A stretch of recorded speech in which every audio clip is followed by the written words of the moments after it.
बिस्मिल्लाहिर्रहमानिर्रहीम। अस्सलाम वालेकुम नाज़रीन, मैं हूं doctor Mohammed Salim and welcome to national narrative.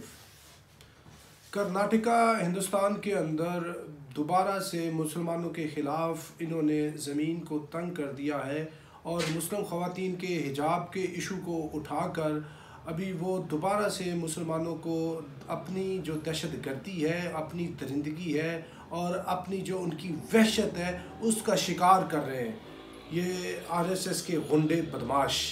तो आज के वीलॉग में इस चीज़ का हम जायज़ा लेंगे।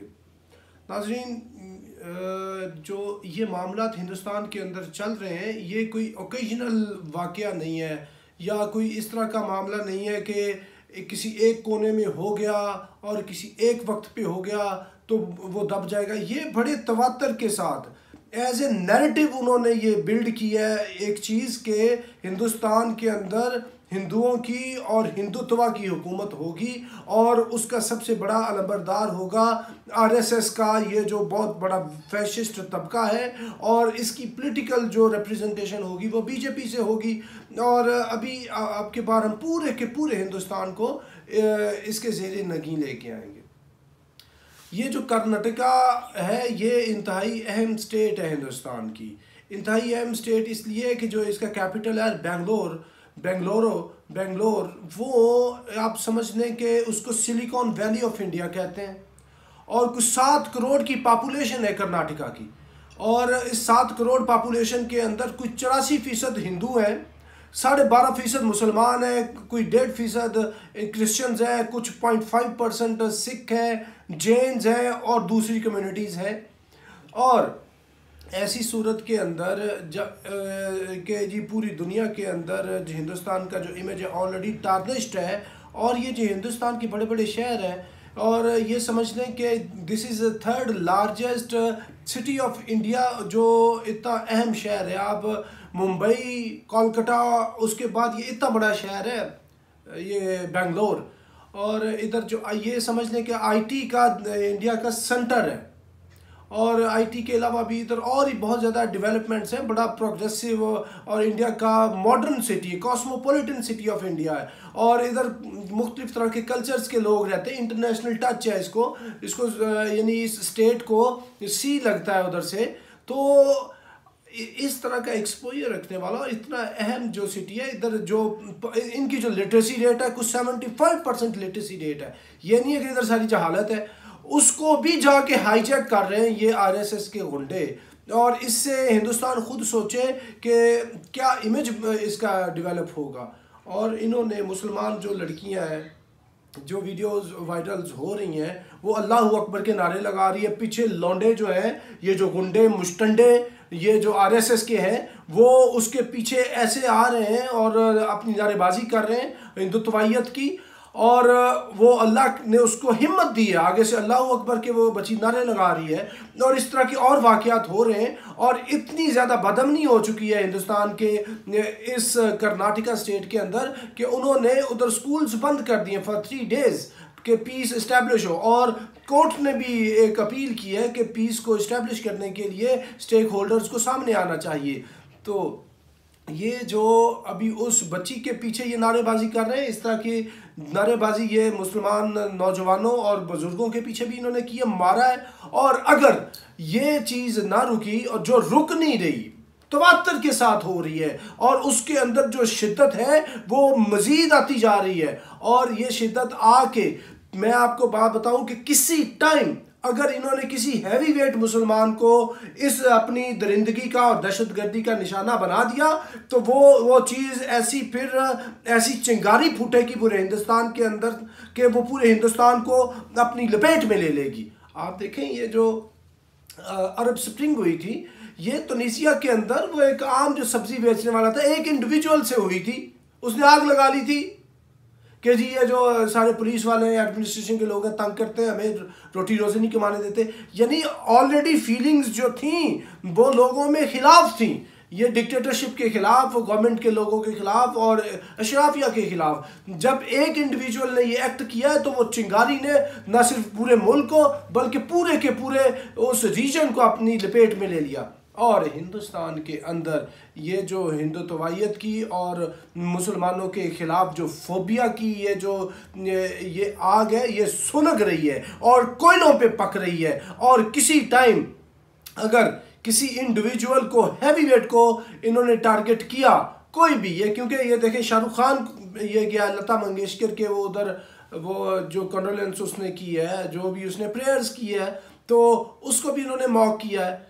नसीरुद्दीन शाह की स्टेटमेंट है, इससे पहले भी ये जो मुसलमानों के हैवी वेट्स हैं, किसी एक हैवी वेट को इन्होंने इस तरह अपनी दहशत का हकम बदन निशाना बना दिया, तो वो फिर इंडिया के अंदर चीज़ रुकेगी नहीं, वो कम्युनल राइट्स हो जाएंगी पूरे के पूरे हिंदुस्तान के अंदर। और बीजेपी आरएसएस तो पूरी ऑलरेडी तैयार है, और मुसलमान भी अभी मेंटली प्रिपेयर्ड है।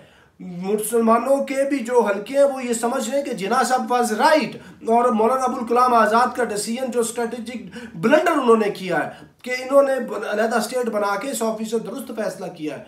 और ये अगर ऐसा मामला हो गया जिसको रोकने के लिए जो इंडिया के मॉडरेट हल्के हैं वो जोर लगा रहे हैं, वो अपने तय कोशिश कर रहे हैं, लेकिन नाजरीन एक बात याद रखिएगा, ये जो इस तरह की छेड़खानी होती है, इस तरह की जो गंदगी होती है, वो अक्सरियत कभी नहीं करती, वो तो कुछ लोग करते हैं इस तरह का काम, और फिर पूरे का पूरा जो वो खित्ता है, पूरे का पूरा मुल्क है, वो उसकी लपेट में आ जाता है। आप ये देखें कि हज़रत सालेह अलैहिस्सलाम की ऊँटनी जो थी, उसको कितने लोगों ने जाके उसकी कोंचें काटी और उसको ज़िबा कर दिया।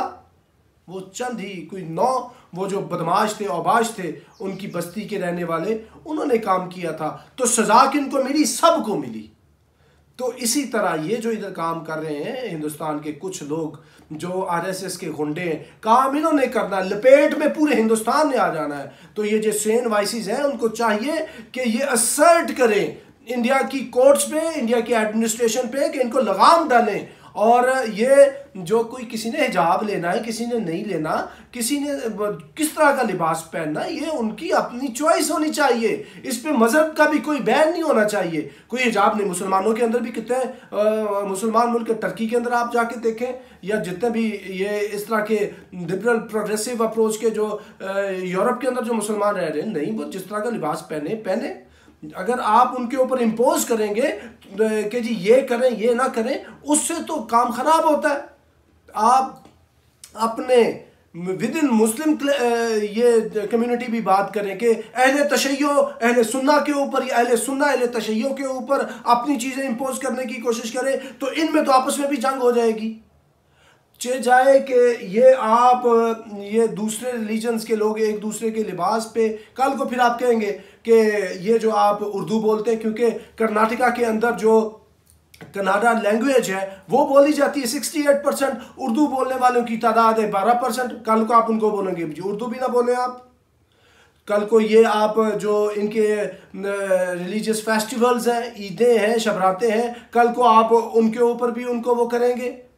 भाई इस तरह चीज़ नहीं चलती, इतना सफोकेट ना करो उनको। या तो वो इंडिया की जो कॉन्स्टिट्यूशन है उसके खिलाफ जाएं, या आपकी शार के वो मजाक उड़ाएं, तो फिर आप बात करें।